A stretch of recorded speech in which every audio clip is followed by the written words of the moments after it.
bienvenue tout le monde, c'est Bicool du Slip. Donc bienvenue dans cette vidéo tutoriel sur le PVP, sur la faction, sur tout ça. Donc sur un peu bien réussir sa vie sur un serveur PVP faction. Ça va être un tutoriel un peu pas trop commun par rapport à ce qu'on peut trouver sur YouTube parce que déjà il va être un peu long. Euh, il va, il va parler de deux choses différentes. Donc on va parler un peu de comment faire dès que vous arrivez sur le serveur, un peu vous installer sur le serveur donc en créant votre base. Et donc deux sortes de bases qu'on verra plus tard. Et ensuite on parlera du sujet intéressant, des techniques du PVP, du stuff, de tout ça. Donc voilà. Euh, Donc alors quand vous arrivez sur un serveur faction, logiquement vous savez comment faire pour créer votre faction, machin truc. Première petite technique que tout le monde fait, mais qui reste très importante à dire, c'est d'aller loin, de partir loin du spawn pour éviter de croiser plein de joueurs quand vous allez créer votre première base, pour justement favoriser le fait d'avoir du bois par exemple, parce que aller au spawn dans un grand serveur, aller à 20 blocs du spawn dans un grand serveur, il n'y a aucun bois, tout est tout pris. Donc le but là ça va être d'aller loin pour justement avoir des ressources abondamment, pouvoir les prendre et tout ça, et que ça soit un peu plus cool et plus simple à trouver. Donc vous allez loin et vous allez créer. Donc ce que tout le monde fait, c'est un peu un instinct un instinct de survie. Vous allez créer ce que j'appelle moi une base de préparation. On va essayer d'y aller sans trop spoiler la suite. Hop. Vous allez créer une base de préparation, donc souvent, après c'est comme vous voulez, hein, mais souvent vous creusez dans la terre et vous faites un petit aménagement. Donc il n'y a pas besoin que ce soit très luxueux parce que ça va être temporaire. Euh, Donc cette base là va vous servir à accumuler, accumuler et accumuler encore des ressources et des minerais pour pouvoir vous préparer justement au PVP de plus tard. Dans cette base je vous conseille de faire une mine bien sûr pour pouvoir farmer le diamant, farmer l'obsidienne qui va vous servir à construire votre prochaine base, et à surtout aller dans le nether pour récupérer de la nether wart, qui va être aussi très très importante pour les potions et donc pour le stuff PVP. On y reviendra dans la deuxième partie. Donc on va pas s'attarder sur cette base là parce qu'elle est pas très intéressante. Une fois que vous avez fait tout ça, que vous avez votre stuff, que vous avez assez de nether wart, assez d'or, assez de tout ça, assez de minerais, vous allez migrer vers un endroit un peu plus proche du spawn pour, pour faire du PVP, et puis là pour appliquer la règle du serveur PVP, c'est-à-dire se taper sur la gueule. Parce que là c'est sûr que vous êtes excentré un peu du monde, donc c'est pas terrible. Et là vous allez utiliser l'obsidienne que vous avez récolté, donc il en faudra environ entre 3, 4, 5, 6 stacks, entre 3 et 6 stacks. Donc 3 fois 64 blocs. Vous allez utiliser l'obsidienne que vous avez récolté pour créer une nouvelle base. Donc cette base là va servir en tant que fort un peu. Fort, je dis comme un fort d'un château, un château fort, enfin quelque chose de solide dans lequel vous allez pouvoir stocker votre argent, stocker tous vos biens, et vous réfugier en cas de détresse, en cas de détresse si jamais vous perdez un combat. Euh, donc ce fort là, ça s'appelle dans le milieu, dans le milieu du PVP un avant-poste, et donc comme son nom l'indique, ça va être un poste, donc une base en avant, donc proche du spawn pour PVP comme j'ai dit tout à l'heure. Alors on va sortir de cette base là qui est très peu intéressante et vous allez voir vous dresser devant vos yeux l'avant-poste. C'est pas une construction très esthétique mais bien efficace par contre sur un serveur PVP. Alors je vous explique. L'obsidienne, donc comme vous savez, c'est quelque chose qui est, c'est la après la bedrock, c'est la pierre la plus difficilement cassable. C'est-à-dire que il faut tellement de coups de TNT, de creeper pour la casser que il faudrait, je pense que pour prendre une base comme ça, il faudrait bien 3 4 heures. Donc voilà, ça en décourage plus d'un. Donc pour la créer, c'est très simple, vous allez utiliser votre obsidienne que vous allez récolter, faire un bloc de environ 16 x 16, voire 14 sur 14 pour claim et pour claim un peu autour. Donc le mieux c'est de faire une base de 14 de longueur et de 14 de largeur parce que vous n'avez pas besoin de beaucoup plus de place. Vous avez toute la hauteur et toute la profondeur de libre pour ranger vos coffres, pour faire votre vie et tout, sachant que 14 blocs sur 14 blocs, c'est pas mal. De toute manière, vous n'avez pas passé, c'est pas de la déco, c'est un serveur PVP, vous n'allez pas passer votre vie dans votre base, donc je vous conseille 14 sur 14 pour laisser 2 blocs de claim, parce que le claim fait 16 sur 16. Le claim c'est la protection donc, et pouvoir appliquer la technique que je vais vous montrer plus tard. Donc dans cette base en obsidienne, vous allez déplacer tous vos coffres, tous vos minerais, tout ça dedans. Ça va devenir votre base principale et votre seule base, parce que la petite base ici on peut l'oublier, c'est du passé. Cette période un peu chiante du serveur n'est que passée. Et maintenant place à la période un peu PVP, un peu plus fun. Donc comme j'ai dit, 14 sur 14 de l'obsidienne. Vous allez mettre ou pas, enfin c'est selon vos choix, moi je vous conseille ça, vous allez mettre de l'eau dessus. Pourquoi? Tout simplement pour éviter les explosions. C'est-à-dire que quand... Parce que vous savez que dans un serveur PVP, pour prendre une base, pour surpasser le claim, il faut soit vous tuer et vous faire perdre du power, ou soit envoyer de la TNT pour faire tout péter. Et donc l'eau ici va contrer un peu la TNT parce que l'eau empêche les explosions, enfin du moins empêche les dégâts. Les dégâts des explosions sur les murs. Donc vous allez mettre ça. Du moins si vous voulez faire ma technique. Et ce qui est très important, c'est de creuser environ une trentaine voire quarantaine de blocs de profondeur. Donc faire une espèce de faille, un espèce de rempart, enfin une espèce de douve en fait, dans laquelle il n'y aura pas d'eau. Pour stopper l'eau qui coule ici, vous allez mettre des blocs ici, donc à 2 blocs, enfin comme ici, c'est un exemple clair, net et précis. Vous allez mettre des blocs comme ça, assez cool, voilà. Comme ça l'eau ne coulera pas ici. Comme ça c'est tout propre, ça fait une belle base. On va peut-être mettre le time 7.0 pour avoir le beau temps. Ah, magnifique. Donc voilà, où en étais-je? Voilà, donc vous allez mettre vos blocs ici et mettre des panneaux ici pour stopper l'eau. Donc cette technique là est une technique assez connue mais qui reste très efficace parce qu'une personne qui va vouloir donc un peu explorer votre construction, va se balader dans l'eau, va faire waouh c'est magnifique, oh, va se lâcher, hop, tombe, meurt, et donc voilà. Et cette technique là, donc cette technique de douve servira aussi pour un autre projet, j'ai envie de dire. Mais ça on verra ça plus tard. Alors, il y a moyen ici de mettre des hoopers. Les hoopers c'est quoi? C'est ça. Il y a peut-être 2 P, ouais, c'est ça. Et ça sert à récolter. Oh, il y a un moustique qui me fait chier. C'est bon. Ça sert à récolter ce qui drop par terre. Donc je m'explique. Il y a 2 P. Vous allez mettre ça, vous allez mettre un coffre. Décidément, aujourd'hui. Ah, c'est vrai que c'est en anglais. Et comme je suis bilingue, il n'y a pas de souci. Boutade à part.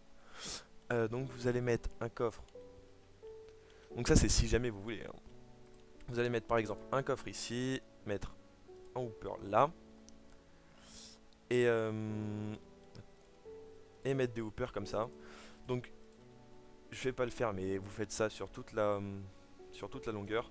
Et comme ça si une personne tombe, donc par exemple si je drop, si une personne tombe, meurt et donc perd son stuff. Donc là c'est pareil, le stuff tombe à terre, donc tombe dans le hooper.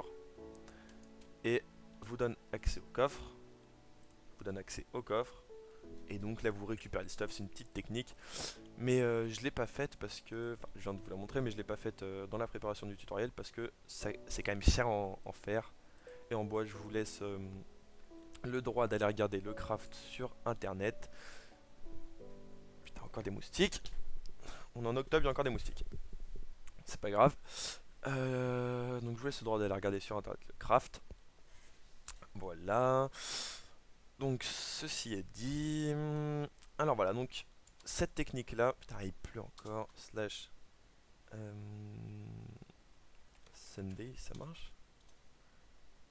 Slash météo, non? Non. Je sais plus comment mettre la météo en beau temps. C'est pas grave. Alors, vous allez me dire, c'est compliqué parce qu'on peut pas rentrer facilement dans la faction, machin truc. Et donc, si jamais on se fait courser, comment on fait? Parce qu'on n'aura pas le temps de faire un slash F home. Parce que souvent c'est 3 voire 5 secondes de téléportation, enfin de temps de téléportation. Donc si vous me dites ça, j'ai une réponse pour contrer cet argument. Donc, c'est que j'ai moi-même inventé.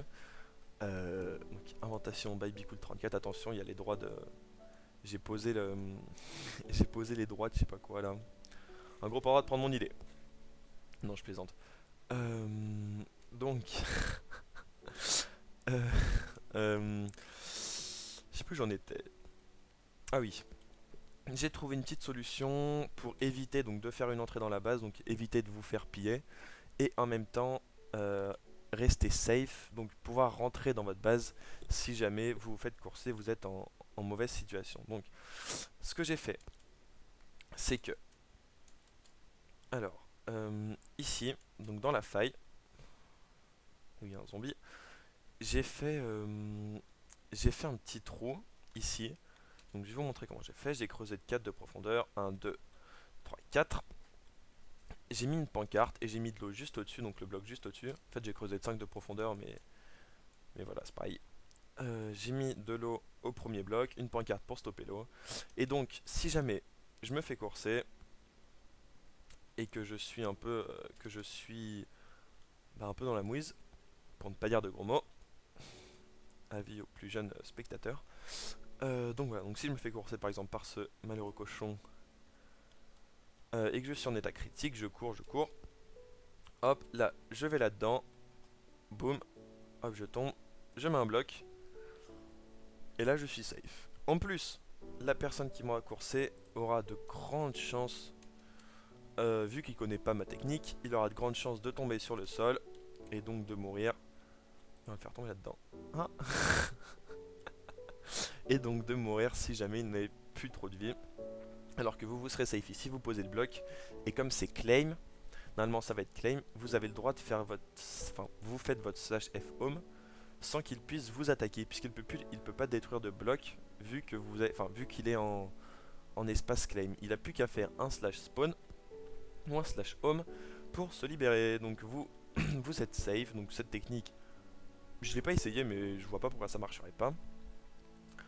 Je la trouve excellente, mon génie m'époustoufle. Non, franchement je la trouve bien, parce que ça va vous permettre de un peu feinter vos adversaires et d'être safe dans beaucoup de situations, donc voilà, sans prendre de risques. Donc voilà, vous allez un peu bloquer votre adversaire qui restera ici un peu concon, sans vous avoir tué. Enfin voilà, je me répète. Je crois que j'ai fait le tour pour les factions, pour les bases plutôt.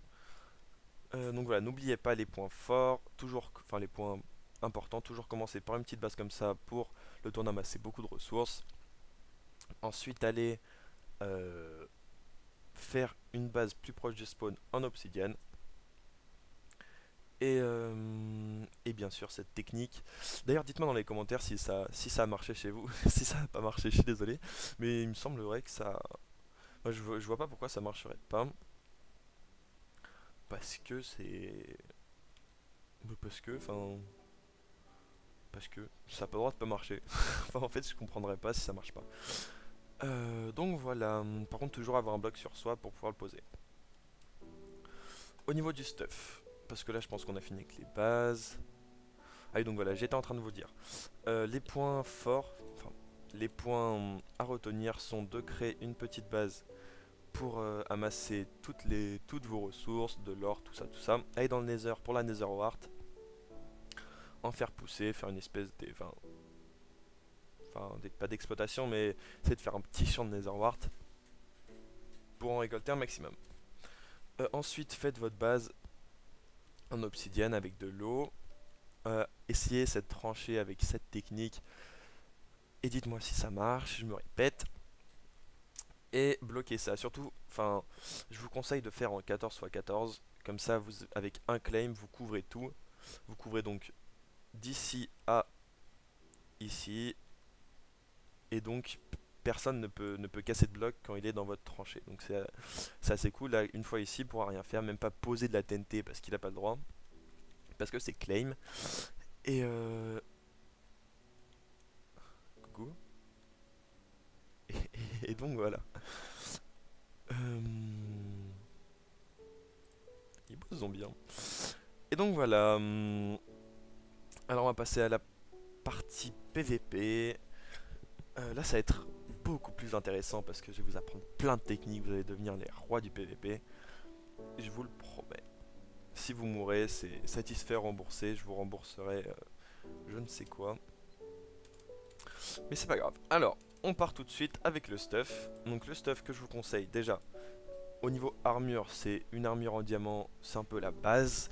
Voire en fer, mais enchanté. Donc une armure en diamant enchantée, essayez d'enchanter au moins protection 2.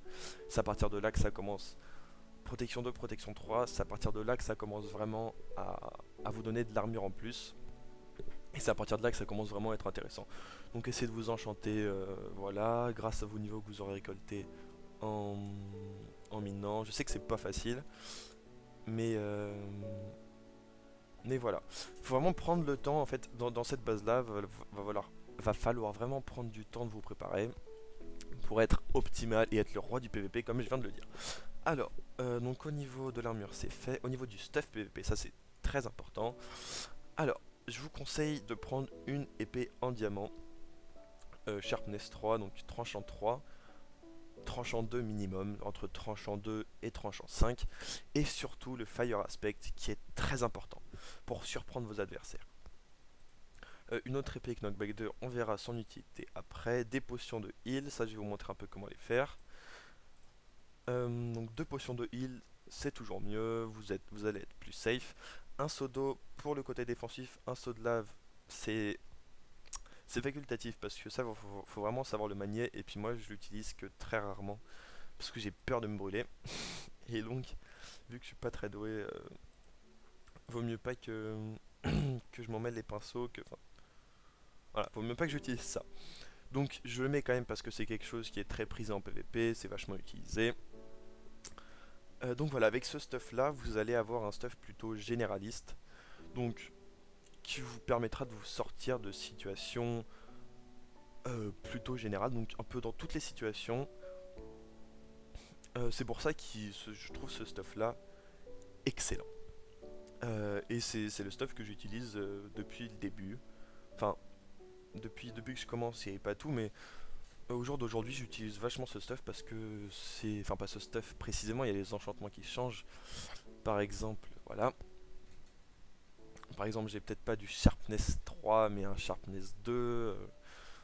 Peut-être ma Knockback 2, ma Knockback 1. Donc voilà, vous voyez les petites subtilités. On va poser ça là parce qu'on s'en fout. Et donc voilà. Alors donc j'ai oublié.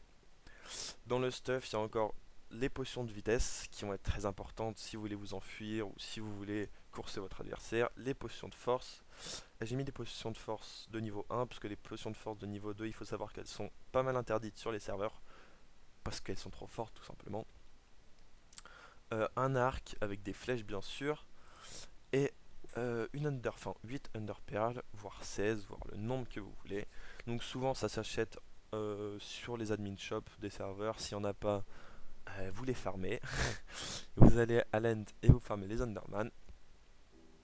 Et parce que c'est vraiment très important, il faut vraiment des under perles, ça peut vraiment vous sauver de situations vous pouvez pas imaginer. Alors, pour faire des potions de... Donc les potions de heal, les potions splash heal, putain ça commence à me saouler cette pluie. Vous allez déjà en plus slash time 7-0. J'ai un trou de mémoire de comment mettre le beau temps. C'est un truc de dingue. Bon c'est pas grave parce que sachant que j'aurais bien mis sur pause la vidéo pour reprendre après, mais mon logiciel bug, donc on va pas essayer parce qu'il y a déjà trop de temps de vidéo et j'ai pas envie de tout recommencer. Donc pour faire les potions de heal donc en splash, vous prenez une water bottle, Donc ça, je pense que vous savez comment faire. Vous prenez une Nether Wart, vous mettez, hop, la Nether Wart ici et les bouteilles d'eau, enfin les bouteilles d'eau, les fioles ici, ça va vous faire une Awkward Potion. Cette Awkward Potion là n'a pas d'effet, mais c'est un peu la base de votre potion. Ensuite vous prenez les melons, enfin des melons que vous avez, je sais pas, récolté quelque part, de l'or que vous avez miné, donc 8 d'or, le craft c'est comme ça, hop, comme ça, voilà, ça fait de la glycerine meloun, donc des melons comme ça. Ces melons comme ça, vous allez les ajouter avec la Awkward Potion ici. Donc les melons et les Awkward Potion. Ça va vous faire une potion de heal simple. Mais nous, comme on est perfectionniste et qu'on veut vraiment gagner, on va faire une potion de heal de niveau 2. Donc pour ça, vous ajoutez de la glowstone. Ça, si vous êtes dans le nether, c'est très simple, il y en a partout.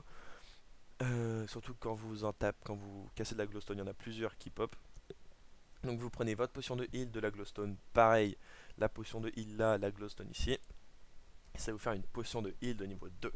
Cette potion de heal de niveau 2, on n'en veut pas parce que cette potion là, elle se boit, donc ça met 30 ans à boire. Et en situation de PVP, c'est pas très pratique. Donc vous allez la prendre, vous allez prendre de la gunpowder que vous allez récupérer sur les creepers. Et ça va vous faire une splash potion de niveau 2. Donc ça c'est parfait. Et c'est ce qui va vous permettre de remporter toutes vos victoires et tout. Non, je plaisante, ça va vous permettre de vous healer, donc de récupérer, il me semble que c'est 4 cœurs de vie, la potion de niveau 2. Et donc voilà, faites-en 2, c'est toujours plus safe, ça prend 2 places dans votre inventaire, mais ces places valent le coup, puisque ça vous permet de faire durer des combats. Là où votre adversaire que vous aurez tapé aura 2 cœurs de... Enfin, aura plus que 2 cœurs, et vous aussi, vous allez vous healer. Boum, 8 plus 2, ça fait 10, vous serez full life. Alors que lui aura 2 cœurs. Et ça peut vraiment remercier un combat. Ensuite, les potions de vitesse, très important aussi. Si le combat tourne mal, ou si que justement le combat tourne en votre faveur, vous allez courser le mec, enfin votre adversaire. Et si jamais ça tourne en votre défaveur, vous vous cassez. Et puis le mec, ah bah c'est pas Usain Bolt, hein, il va pas pouvoir vous rattraper.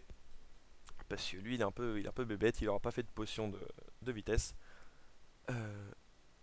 Donc voilà. Vous mettez de la Hogwarts Potion avec du sugar comme d'habitude dans ce petit engin là, le Brewing Stand, et ça va vous faire directement de la potion de vitesse qui dure 3 minutes. Pas la peine de prendre une potion qui dure 15 minutes, parce que, enfin 8 minutes plutôt, mais bon, j'exagère, parce que un combat ne durera jamais plus de 2 minutes. À part si le mec vous course à l'infini, mais bon, ça arrive pas. Ensuite, vous prenez une potion de force. Pour faire la potion de force, il faut des Blaze Rods, ça que vous avez récupéré dans le Nether ou acheté sur votre serveur, vous débrouillez pour en avoir. Vous le mettez dans votre inventaire. En gros, vous le mettez dans votre inventaire, ça va vous faire 2 Blaze Powder. Ces Blaze Powder là, vous la mélangez avec la Awkward Potion. Et là, ça va vous faire une potion de force. Donc c'est une potion de force niveau 1, comme j'ai dit, parce que la niveau 2 est souvent interdite.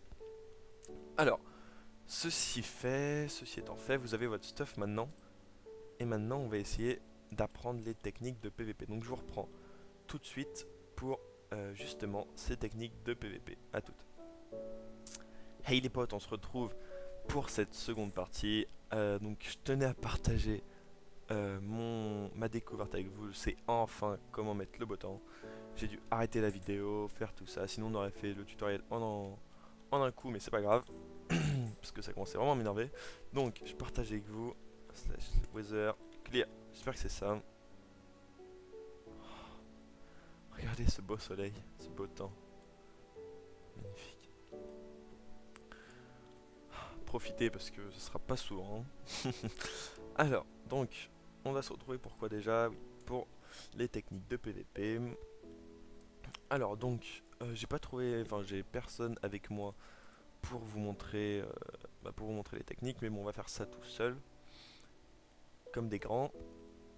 Alors, cette épée en diamant, vous allez toujours l'avoir sur vous. Ça va vous servir, et surtout en première. Donc, on va se mettre en game mode 0. Et après, je continue mon explication. Wow. J'ai peut-être pas assez de vie. Ok, on va rester en game mode 1. Et on se healera tout à l'heure. Alors, donc, Boum, boum, boum. Ah oui, l'ordre des trucs est très important parce que c'est comme ça, parce que l'épée sharpness doit être proche de cette épée là, ensuite l'arc doit être proche aussi de cette épée là, donc vous utilisez juste le revers de la molette pour arriver directement là, et donc voilà, tout doit être proche en fait, mais voilà, slash time 7-0. Donc voilà, cet ordre là, bon après c'est suivant vos affinités avec les touches, mais voilà, moi j'utilise cet ordre là et je trouve que c'est assez sympa. Alors, déjà, la première chose à savoir, donc une technique qui est pas si... Enfin, c'est pas une technique, ça paraît tellement évident que c'est pas tellement dit, mais moi je vais le dire parce que parce que c'est très important. Le combat doit être engagé par vous. C'est vous-même qui devez qui devez vous dire dans votre tête, enfin, je veux combattre ce mec-là, et donc j'y vais, et je me prépare pour le combattre, parce que ça va vous donner un temps de préparation supplémentaire par rapport à votre adversaire, et donc ça va vous mettre dans une posture plus favorable. Donc je dis ça parce que avant un combat, faut toujours, c'est comme dans la plupart des MMO, avant un combat, vous vous stuffez, vous buffez plutôt, avec des enchantements, tout ça. Et donc là c'est pareil, on va se buffer, donc on va boire notre potion de vitesse et notre potion de force. Pourquoi notre potion de vitesse tout de suite? Parce que déjà elle dure 3 minutes, et que c'est rare qu'un combat dure plus de 3 minutes. Et enfin, imaginez vous êtes en situation difficile, boum boum, le mec est juste devant vous, il est là. Vous n'aurez pas le temps de boire votre potion de vitesse avant qu'il vous rattrape. Donc autant la boire avant, comme ça c'est bon, c'est fait. Si de vos courses vous l'avez, pas besoin de la boire, de vous arrêter 30 ans. Parce que sachant que quand vous la buvez, voilà, vous marchez très doucement comme si vous étiez en sneak. Donc il a largement le temps de vous rattraper. Comme elle dure 3 minutes, et qu'un combat ne dure jamais plus de 3 minutes, comme ça fait la 15e fois que je le dis, et bah buvez-la maintenant, c'est tout. Donc voilà. Il faut la boire au début comme la potion de force. Parce que c'est très important, et parce que la potion de force va vous mettre plein de dégâts. Et surtout, parce que ça va vous libérer des slots, enfin des slots, enfin des cases dans votre inventaire. Donc vous allez maintenant mettre les Underpearls ici, très important aussi, et comme votre adversaire sera loin, boum boum boum, vous tirez des flèches dessus. Donc ça c'est de l'entraînement, c'est pareil pour bien viser avec les flèches. C'est comme pisser dans les toilettes, faut bien viser, faut bien... donc voilà. Donc vous tirez avec ces flèches là, vous lui mettez un peu en situation de stress parce que le mec va pas savoir quoi faire, il se dit ah, putain il y a un mec full diam, enchanté et tout qui m'attaque.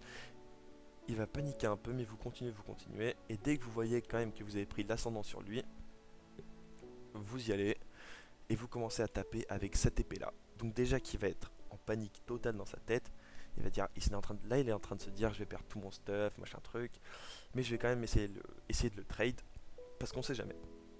Donc lui aussi aura bu des potions s'il en a, ou alors c'est un gros tard, il va venir vers vous tout de suite, mais logiquement il a des potions. Si il fait du PVP, voilà, comme je vous dis, franchement mentalement ça vous fait un énorme avantage d'avoir engagé le fight avant lui, d'avoir voulu engager le fight et de l'avoir pris par surprise. Donc comme j'ai dit, il va déjà être un peu chamboulé dans sa tête. En plus, vous lui tapez avec votre épée en diamant. Euh, il va prendre feu et là, c'est le pétage de plomb complet. Il va se dire, mais qu'est-ce qu'il me fait? Euh, le feu, le fire aspect, c'est très important parce que quand vous allez taper la personne, il va prendre feu.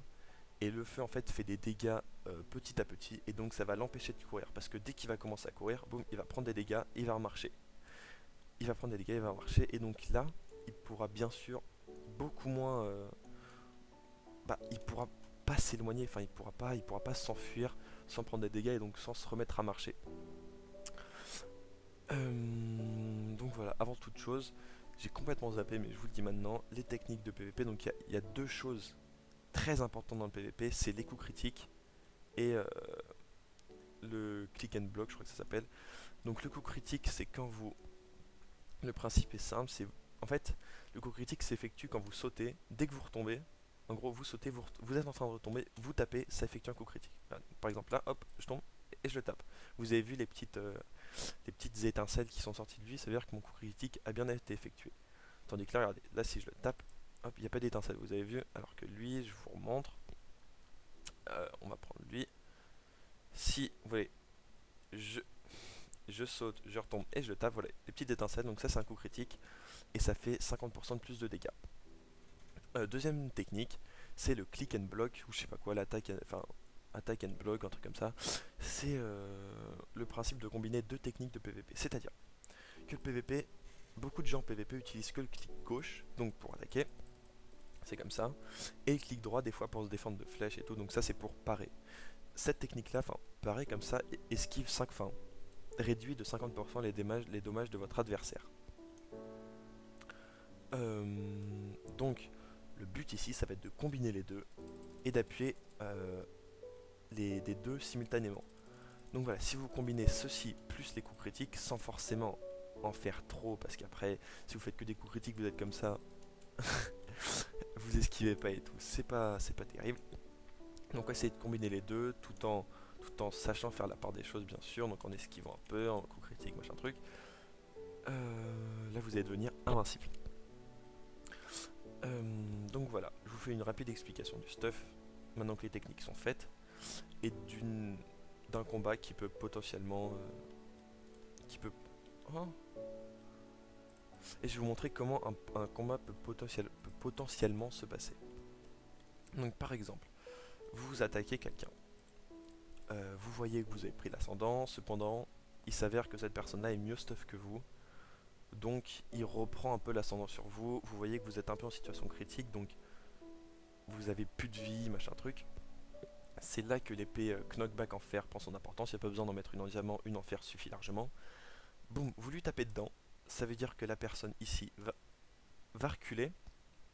Et là, à ce moment-là, vous aurez le temps de vous heal. Donc, vous tapez, vous voyez, vous n'avez plus qu'un cœur. Knockback, heal, heal. Vous voyez comment lui, il sera pas full life, mais vous serez presque full life. Et c'est ça qui va vraiment faire la différence. C'est votre timing en fait. Vous voyez que vous êtes vraiment dans la merde. Boum, knockback, le mec va partir, vous pouvez vous healer tranquillement. Merde. Sans que le mec vous embête. Et là vous continuez à taper avec le fire aspect. Et votre épée qui fait des dégâts. Et si vous voyez que toujours, encore toujours, ça va mal, vous lui remettez un coup de knockback. Vous partez, pas besoin d'utiliser pour l'instant les Under Pearl. S'il vous suit, je vous conseille une technique très importante qui est vraiment, j'ai jamais vu ça en PVP, mais bon, pour moi c'est très important. Je vous conseille, boum, de mettre de l'eau comme ça. Comme ça, la personne qui vous suit sera ralentie. Donc là j'ai mal placé parce qu'elle tombe là, mais normalement ça fait un gros bloc comme ça, donc je vais vous montrer un peu plus. Par exemple, si je la mets là, regardez comment ça s'étale. Voilà, donc vous voyez quand même que je suis vachement ralenti. La personne sera ralentie, c'est-à-dire qu'elle va avoir du mal pour vous courser. Si parmi ça, par exemple, elle a mis une note d'or perle et elle vous rattrape, alors là c'est une technique que j'ai jamais vue non plus, mais qui marche pas tous les coups, attention, c'est le fait de faire une under perle là, une under perle là. Donc là vous allez TP d'un côté, et directement après vous allez TP de l'autre. Donc la personne ne sera pas, la personne qui vous course, donc votre adversaire, ne va pas savoir où vous êtes, il va paniquer complet et va donc arrêter de vous poursuivre. Sachez que là, vous voyez, quand je fais une under perle, je prends des dégâts de chute. Voilà, vous voyez que je prends des dégâts de chute. Mais en serveur PVP, d'ailleurs, on va se remettre en game mode. En serveur PVP, les dégâts liés à l'under perle sont désactivés. Donc c'est un bon point. Et moi, je suis complètement perdu. Je sais plus où est mon tuto. Ah si, là-bas. Donc voilà, une technique vraiment assez sympa que je vous conseille. Donc under perle là-bas, qui va directement toucher le sol, enfin un peu comme ça, une under perle, hop, TP là-bas, le mec va under perle là-bas, et il va venir là-bas, il va essayer de vous taper, sauf que vous avez été hyper intelligent, vous avez lancé auparavant une under perle là, du coup vous allez vous TP là-bas, et lui il va être complètement perdu, et donc il va soit abandonner, soit vous faire un chase de l'infini jusqu'à l'au-delà, jusqu'à tout ça, mais bon. Comme vous êtes un peu intelligent, il y a toujours des under perles de partout, vous avez encore 5 under perles, il y a toujours moyen de s'enfuir.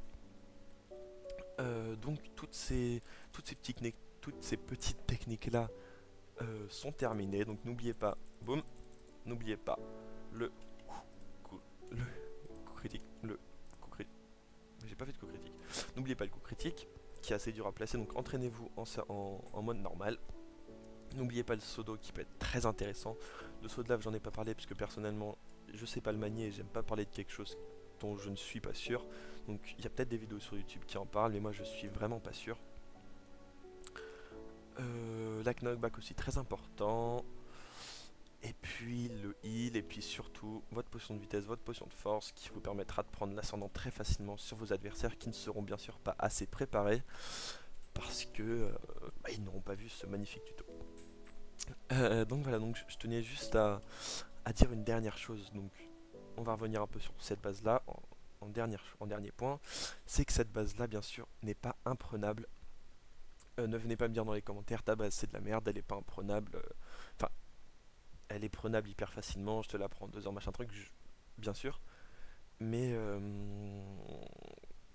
aucune base est imprenable et les bases qui sont très difficilement, enfin qui sont très résistantes demandent des ressources énormes. C'est-à-dire que bah, pour vous faire un peu un topo, j'ai vu une base qui était encore, elle était prenable hein, en un jour certes, environ 1 ou 2 jours certes, mais elle était prenable. C'est-à-dire que c'était une couche de cobblestone, une couche d'obsidienne comme ça, de l'eau, une autre couche d'obsidienne, de l'eau, une couche de stone ou de cobblestone, de l'eau par-dessus et encore après un gros toit avec de l'eau. Donc c'est un truc de malade et puis franchement c'est du pour moi c'est du farm intensif. On n'est pas des Chinois, moi je suis là pour m'amuser. Donc je vous conseille cette base là avec ce magnifique système de failles où vous tombez dans le trou et vous posez un bloc. Donc voilà. Donc oui, ne venez pas rager dans les commentaires en disant que cette truc est imprenable, je le sais. Enfin, est prenable justement, je sais qu'elle est prenable. Mais voilà, après il y a toujours par exemple si vous vous sentez prêt mentalement à passer des heures, des journées, des semaines à créer votre base, à farmer l'obsidienne, à tout ça, et ben il y a beaucoup de tutoriels sur le net, sur YouTube, qui en parlent et qui sont très complets. Donc n'hésitez pas à les regarder. Voilà, je pense avoir tout dit au niveau des techniques de PvP, des bases de tout ça. Bah oui, c'est bon. N'oubliez pas cette magnifique technique d'Underpearl. Et bah c'est bon, on a fait un peu le tour du tuto. Et puis maintenant, il n'y a plus qu'à vous entraîner sur des serveurs PvP, voire sur des serveurs survival, voire sur des maps un peu en solo pour vous entraîner. Vous faites spawner par exemple des moutons, vous vous entraînez à ça, vous vous entraînez au coup critique. Et puis ensuite vous allez appliquer ça en serveur PvP. Enfin, faites comme bon vous semble, si vous avez déjà une expérience, ça sert à rien de vous entraîner trop longtemps non plus. Et puis surtout, n'oubliez pas que le but d'un jeu c'est de s'amuser. Donc amusez-vous et puis ne ragez pas trop. et, euh, et donc voilà, alors je vous souhaite une bonne journée, une bonne soirée, ça dépend, c'est comme d'habitude, ça dépend de l'heure à laquelle vous regardez cette petite vidéo. Cette petite, je sais pas combien de temps ça fait, mais en tout cas elle est pas si petite que ça. Non, je ne parle pas de... je parle bien sûr de la vidéo. Quoique... bon, on va passer outre ce sujet. Donc voilà, je vous souhaite, comme je viens de le dire encore, une bonne soirée, une bonne journée, une bonne nuit, un bon matin, un bon appétit, un bon tout ça. Et puis j'espère que cette vidéo vous aura plu. N'hésitez pas à vous abonner pour d'autres tutoriels. Demandez-moi des tutoriaux à faire, bien sûr. Je les ferai si je me sens un peu... Enfin, si je me sens concerné, c'est-à-dire si je maîtrise la chose, parce que je vais pas faire quelque chose, je vais pas faire un tutoriel si si je connais pas, je prendrai pas le risque de vous dire des mauvaises informations et donc de vous faire perdre en serveur PVP ou de vous faire perdre, en gros de vous donner des mauvaises informations. Voilà. Donc n'hésitez pas, comme je vous dis, à me demander des tutoriaux, plein de trucs, tout ce que vous voulez, de faire des séries, des petits trucs avec vous et tout. Je répondrai. Et donc voilà. J'espère donc encore une fois que ce tutoriel vous aura plu. Cette outro prend 2 heures. Ça fait 2 heures que je dis que je vais vous quitter, mais bon. Donc voilà. Allez, cette fois-ci c'est pour de bon. Je vous dis à bientôt pour une prochaine vidéo. Et puis portez-vous bien, ciao ciao.